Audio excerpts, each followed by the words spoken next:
everyone, a very warm welcome to you all. So today, as we have already started with constitutional law, आज हम लोग पढ़ेंगे the most important chapter of constitutional law. If you can guess, your guesses are correct, it is fundamental rights. Right? अब rights हमारे लिए इतने important क्यों हैं और ये सबसे important chapter क्यों है constitution का? Imagine a life without rights. No right to food, no right to shelter, no right to internet, no right to life, no right to freedom of speech, no right to go anywhere you want to in the country, no right to reside in any place in India.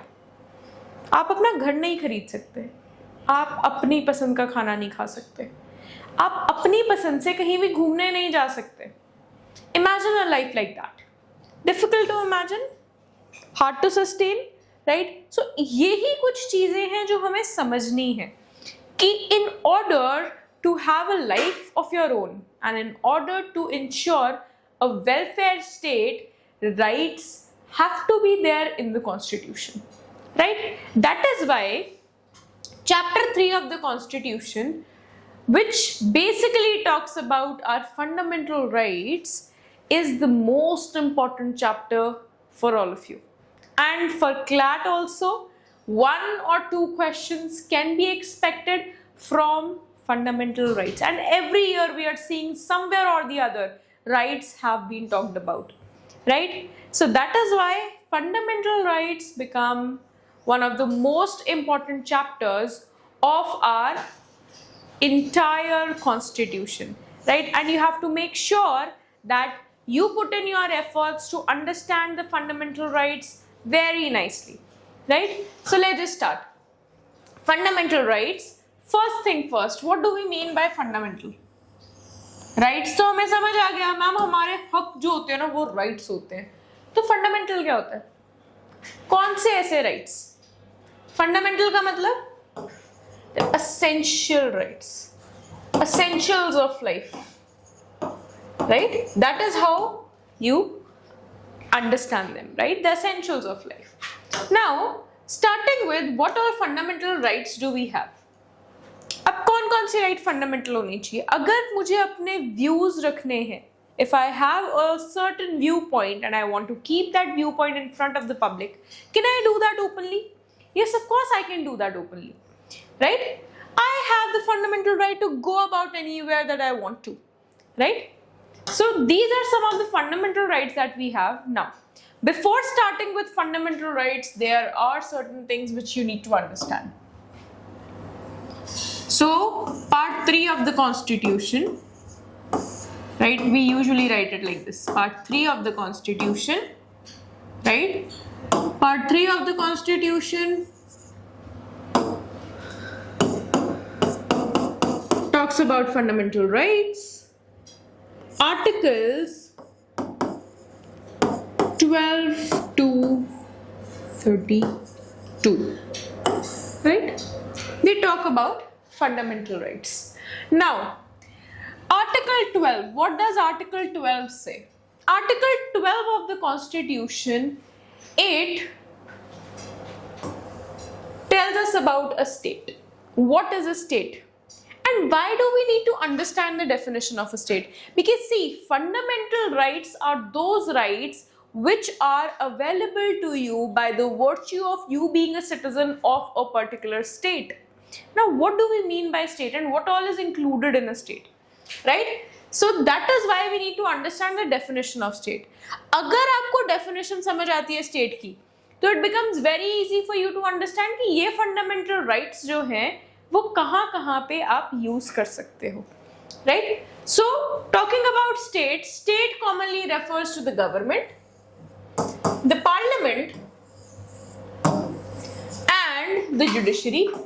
Along with that, the definition of Article 12, it has extended its definition by including various authorities and instrumentalities, and the formal definition of the state has been given here, which says that the state includes the government, the parliament of India, the government and the legislature of each of the states.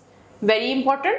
Then, and all the local bodies, local or other authorities within the territory of India or under the control of the government of India. Right? So here you need to understand कि centre को cover किया, state को cover किया, government से executive को cover करा, parliament से legislature को कवर करा, judiciary has already been covered, local authorities को कवर करा एंड ऑल अदर अथॉरिटीज में एक बहुत ज्यादा एक्सटेंडेड डेफिनेशन दे दिया हमें स्टेट का. अलॉन्ग विद दैट सिर्फ टेरिटोरियल ही नहीं, एक्स्ट्रा टेरिटोरियल जितनी भी हमारे पास अथॉरिटीज हैं which are somewhere or the other a part of the Indian state, उनको भी कवर कर दिया in the definition of state. Right? Now I have a question here. Let's say there is an embassy, an Indian embassy in the US. तो क्या ये Indian embassy India की territory में है या यूएस का पार्ट है, इंडियन स्टेट का पार्ट है या यूएस स्टेट का पार्ट है? See, you have to see the definition of Article 12 and then you have to answer this question for me, that whether an Indian embassy which is situated in USA, is it a part of Indian state or is it a part of the US state? Right? This is your question. Now, moving ahead. Article 12, this is what Article 12 says, and what are the components of state, government and parliament of India, and it includes the executive and the legislature here. Right? The government and the legislature of the states, including all these. Then local authorities like municipalities, panchayats, district boards, improvement trusts, etc. Then other authorities. One of the most debated terms is other authorities. कि other authorities में कौन कौन आता है? So here we have statutory and non-statutory bodies as well. Statutory मतलब वो जो by law बनाई गई हैं, by using a law they have been created. Non-statutory जो without any law they have been made, right? That perform public duties. Very important is public duties for us. Or are under the government's control. Somehow or the other, they are under the government's control. They all become a part of the state, right? Then, it also includes bodies like LIC, ONGC, SAIL, airport authorities, IITs and IIMs, depending on the degrees of governmental control, right? Now, over the years, judiciary has clarified and elaborated on the other authorities. अब बहुत सारी ऐसी judgments आई जिन्होंने clear करा कि which all authorities will be a part of the state and what all should be the criteria in order to include the authorities as a part of the state, right? So अब यहाँ पे Article 12 में हमें क्या क्या include करना है, उसके लिए कुछ landmark cases थे जिन्होंने हमें बताया that there are certain tests which need to be followed. Now what are the tests and what establishes the ambit of the state? Right? So the first thing is financial resources. Now, the reliance on states' financial resources, where the government is the primary funding source, is crucial in determining whether an entity can be considered a part of the state or not. For example, let's say there is a semi-government body. Let's say there is a semi-government school, right? Wherein half of the funding of the school comes from any private organization and half of the funding comes from the state government. Can that be considered as a state? Yes, that can be considered as a state. Then, control, deep and pervasive control exerted by the state over a particular entity indicates its inclusion under Article 12 of the Constitution.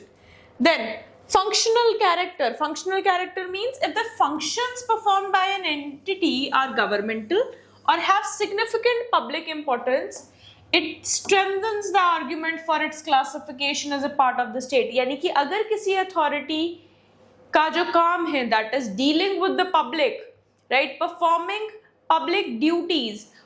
So here we can say that particular authority is a part of the state under the definition of state given under Article 12 of the Constitution. Then next we have department transfer. When a government department is transferred to a separate corporation or entity, it retains its character as a part of the state, right? Then next is monopoly status. If a body enjoys a monopoly status conferred or protected by the state, it will likely to be considered as a part of the state, right? So all these tests have to be seen while considering whether an organization and authority is a part of the state or not, right? Then next, now we are starting with what are fundamental rights, but before that abhi humne kya cover kara? We have just covered the definition of state. And now Article 13, what does this say? Article 13 says any law which is ultra vires the Constitution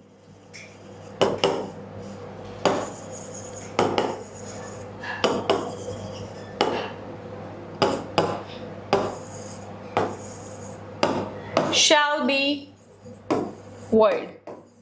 What does this mean? This means that Article 13 specifically says that any law which is against the fundamental rights, against this part and against the Constitution shall be void ab initio. इसका मतलब ये है कोई भी law अगर बनता है और वो हमारे कॉन्स्टिट्यूशन के अगेंस्ट है, so that will be a void law. That is, that law will have no effect. Right? So this is what Article 12 and Article 13 say. I hope this is clear to everyone. Now moving ahead to Article 14, that is the first fundamental right that we have and also one of the most important, right? So here Article 14 of the Constitution, it talks about, so Article 14 of the Constitution, it basically talks about equality before law. Right? So now what all are the components of equality before law is what we are going to understand here. So equal protection of laws, first thing first. Equal protection of laws. So this clause ensures that all the individuals, regardless of their caste, creed, religion, sex or place of birth, are equal in the eyes of law.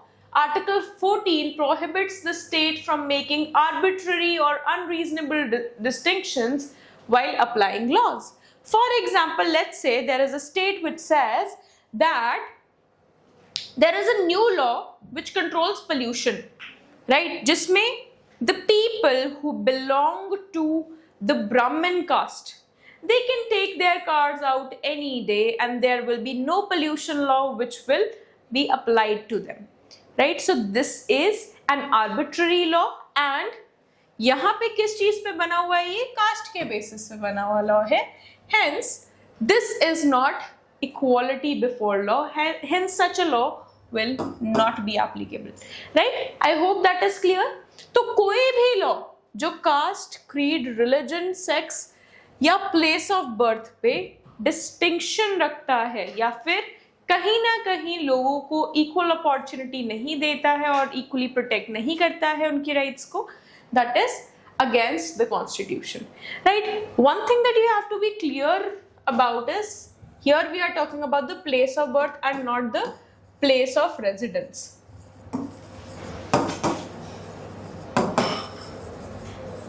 Place of residence is known as domicile, right? So place of residence is domicile. Domicile क्या होता है? जहां पे एक individual resided कर रहा है and has a reason to stay there in that place. For example, let's say I was born in Himachal Pradesh but I have been living in Haryana since past 15 years because my family lives here. Also, I have the intention to continue living in Haryana only. Why? Because I have my work here, right? So this will be my domicile place, right? So here the term used is place of birth and not domicile, right? Then the rule of law. What do we mean by the rule of law? It means that everyone is subject to the same legal framework and no one is above law. So you have to be very clear that Article 14 says that everyone is equal in the eyes of law and all the laws are same for each and every individual. Along with that, you need to be clear that there is nobody who is above law, right? This is ensured by rule of law. The government and its authorities must act within the confines of the law and cannot exercise arbitrary power or discretion, right? Then we have access to justice, that is, Article 14 makes sure that none of the individual, no person shall be denied access to justice. यानी कि आप किसी को मना नहीं कर सकते कि आप कोर्ट नहीं जा सकते हो, right? So here it ensures that every person has a right to approach the courts and seek remedies if their rights are being violated, promoting fair and impartial judicial process for all individuals. All these things are ensured by the constitution. For example, let's say किसी का कोई civil suit है तो आपको court में जाने से मना नहीं करा जा सकता, नहीं आप इस पर्टिकुलर जगह पे नहीं जाओगे, आप इस पर्टिकुलर कोर्ट में नहीं जाओगे, right? Just because you belong to a lower caste, just because you're a woman, on all these grounds, nobody can ask you not to seek remedies, right, from the court.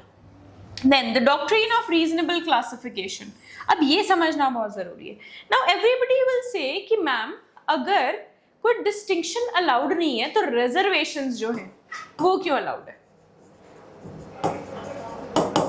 Reservations क्यों allowed है, right? सबसे बड़ा question यही आता है. So a reasonable classification is allowed provided it is based on intelligible differentia and bears a rational nexus with the objective sought to be achieved, right?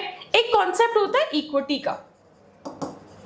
So this concept of equity says that equals should be treated as equals, right? And the people who do not have as many means as the others have, they have to be safeguarded.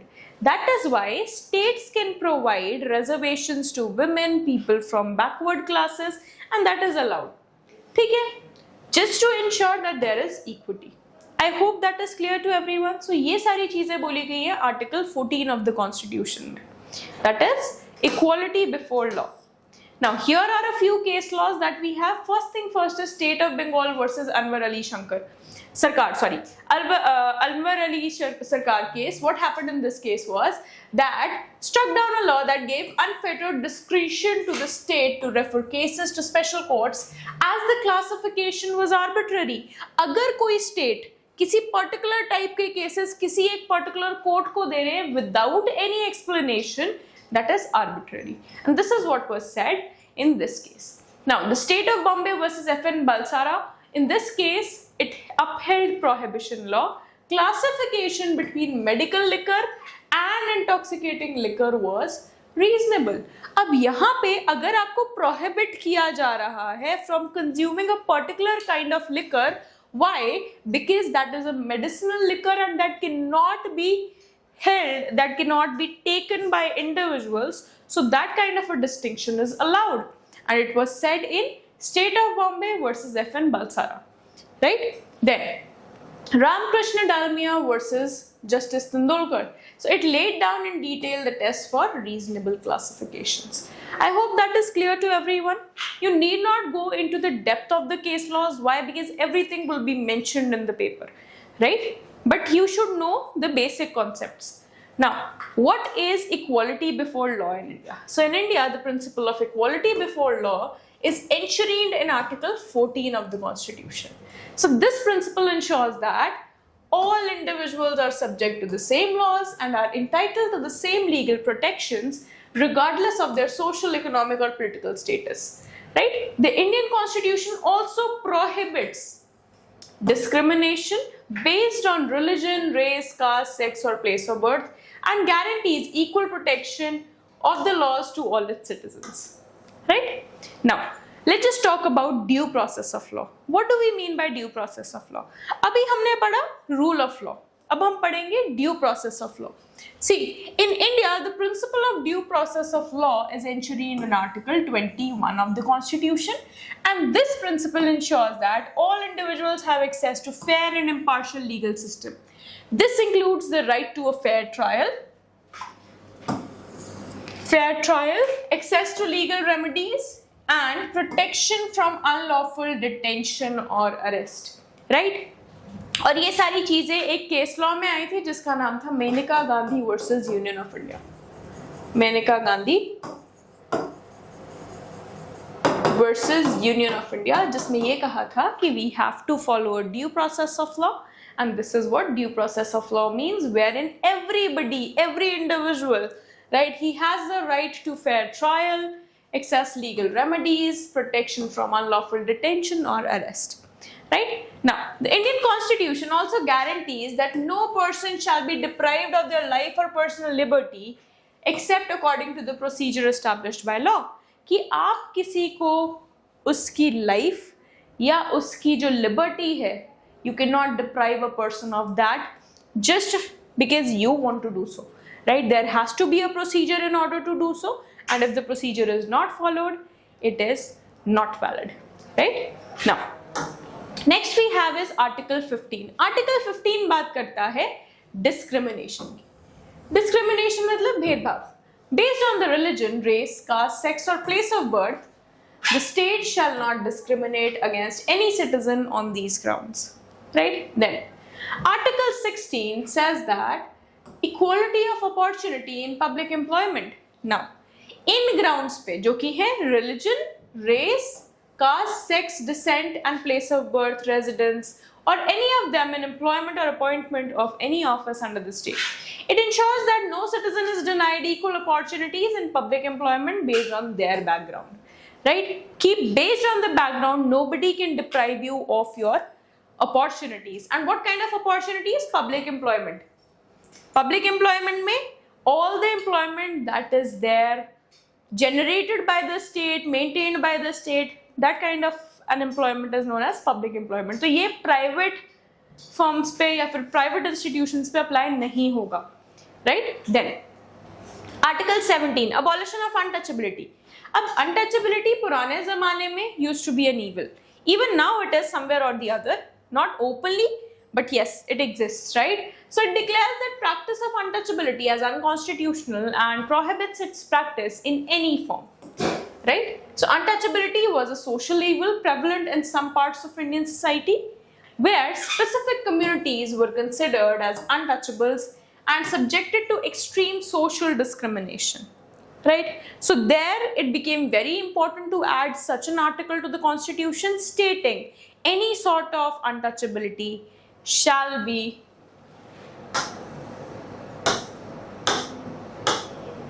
prohibited. Right? Now, Article 18 of the Constitution. Article 18 of the Constitution talks about titles. Now, whenever I talk about titles, most of the students ask me, "Ma'am, Padma Vibhushan, Padma Shri, ये भी तो titles है, तो अपने नाम के साथ लोग ये titles कैसे use करते हैं?" See, they are not titles, they are awards, right? Titles सिर्फ literary या those based on profession can be used. For example, doctor can be used in front of your name, right? Colonel can be used in front of the name, right? Literary titles, again, professor, right? Doctor can be used in front of your names, right? So it prohibits the state from conferring titles. अब state आपको कोई titles नहीं दे सकती. पुराने time में there used to be titles like sir, knighthood, right? All these titles. Now, they cannot be conferred upon Indian citizens. Along with that, no Indian citizen, कोई भी Indian citizen किसी बाहर के देश से ऐसा टाइटल नहीं ले सकता है until and unless he or she has been given the permission to accept such a title from the President of India. Right? So here, abolish the titles which was prevalent during the colonial era. Right? So this emphasizes that no person should be given a special privilege or honors solely based on their birth or social status. Right? Now, next is right to freedom. Ab, right to freedom is not an absolute right. Not an absolute right का मतलब ये होता है ये right आपसे वापस ली जा सकती है कुछ कंडीशंस में, right. So first thing first, article 19 talks about these 6 fundamental rights to freedom. First, all citizens shall have the right to freedom of speech and expression, to assemble peacefully without arms, to form associations and unions, to move freely throughout the territory of India, to reside and settle in any part of the territory of India. Then F was omitted. Why? Because it was right to property. Right to property has been eliminated. Sorry, it has been taken away from this chapter and it has been added to Article 300A of the Indian Constitution, and it has made right to property a constitutional right, instead of a fundamental right. I hope that is clear to everyone. Now, Article 19 clause 2 to 6 contain reasonable restrictions on the rights enshrined under Article 19 clause 1, right. अब हम इसको in detail पढ़ेंगे, right, and in detail समझेंगे that what exactly is Article 19 of the Constitution, right. So Article 19 of the Constitution हमें कुछ fundamental freedoms देता है, right.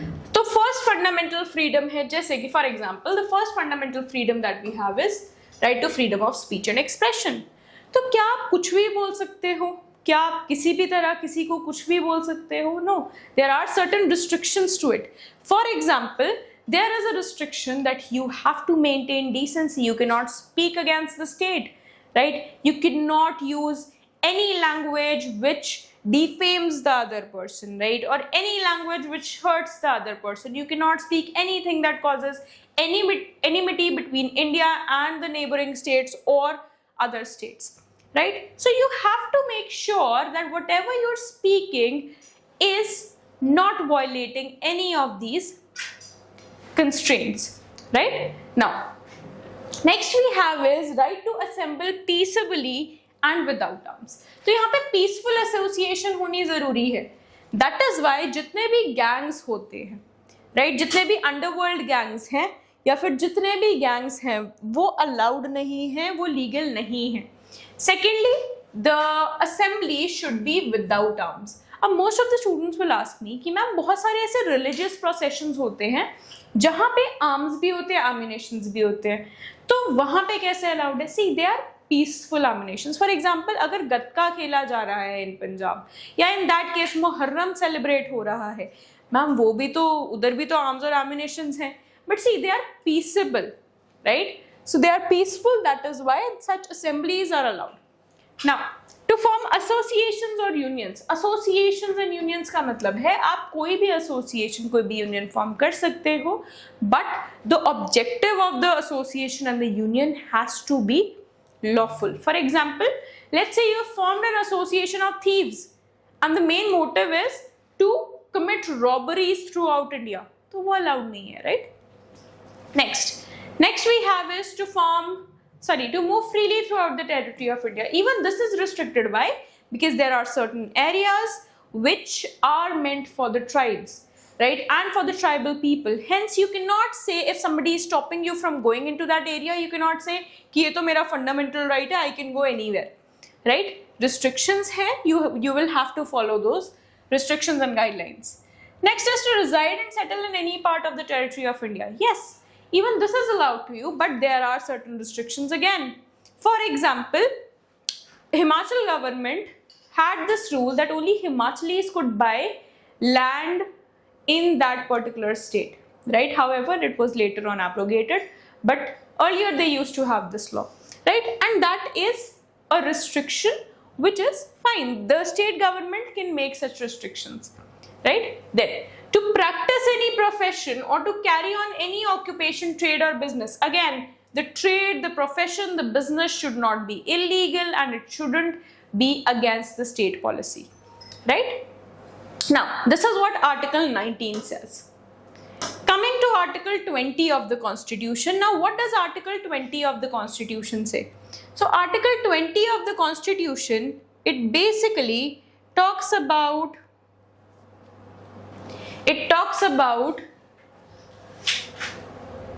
protection in respect of conviction of an offense, right? What do we mean by conviction of an offense?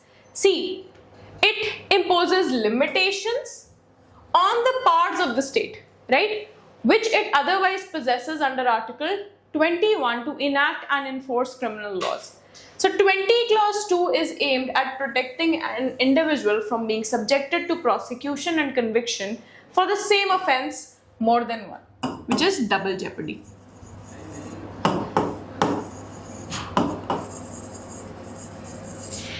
Right, now what is double jeopardy? Alright, let's just talk about Article 20. As I said, what is double jeopardy? Double jeopardy means that no person can be held for the same offense more than once. For example, let's say A ने 2020 में एक robbery करी, right? जिसके लिए he was convicted and sent to jail, and he came back in 2023. Now he commits another robbery, right? Robbery part 2 has been committed, right? Now he will be prosecuted for robbery part 2 only. Nobody can say that you did something in 2020 and now you will be punished for that, right? Because वो already सजा काट के आ चुका है. उसके बाद same offense के लिए आपको दोबारा से सजा नहीं होगी, right? Now, Article 20 clause 3, right? 20 clause 3 says right against self-incrimination. What is self-incrimination? Self-incrimination means that no person can be made a witness against himself, right? No person shall be made a witness against himself, right? I hope this is clear. I hope this is clear to everyone. Next we have one more law which you need to understand, which is a part of Article 20 only, and it says that a person can be convicted for an offense which at the time of commission of offense is an offense under the state laws. For example, let's say 2020 में I committed a robbery, right? And by 2020 there was nothing known as robbery in the Indian laws.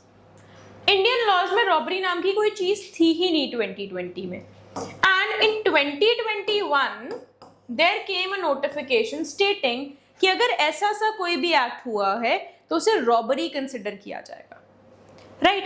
तो can I B convicted in 2021? No, I can not be, because जब मैंने वो offence commit किया उस time पे that was not an offence as per the Indian laws. So I shouldn't be held liable for the offense which at the time of commission was not an offense, right? I hope that is clear to everyone. Now, this is in consonance with the expression according to the procedure established by law enshrined in Article 21. So, all of this is a part of the procedure established by law and it has to be followed, right? Article 20 clear है, तो इसमें तीन चीजें हैं. First thing first, no person shall be held liable for an offense which at the commission of the offense was not an offense in any of the state laws. Secondly, double jeopardy, that nobody can be held liable for the same offense more than once. Lastly, the right against self-incrimination. Right against self-incrimination means that no person can be made a witness against himself.